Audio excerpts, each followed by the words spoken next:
Hi, I'm Tracy Colors on behalf of ExpertVillage.com.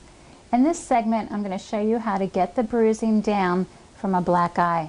First of all, grab a can of cold soda and hold it against the cheek and the forehead so it's not touching the eyelid. And that way you'll keep pressure off of the eye, but you will get the cold effect and constrict the blood vessels, which will lessen the bruising.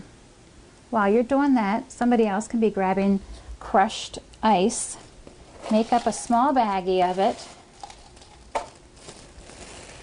and have the person hold it lightly against the eye. Once again, so it's very lightly on the eyelid. Keep that for 10 minutes out of every 15 minutes for the first couple of hours, and it will drastically reduce the amount of bruising.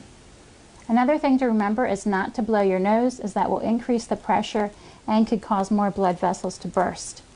Avoid any aspirin. If you need to take a pain reliever, I would suggest acetaminophen, such as Tylenol. And that's how to keep it from getting so ugly.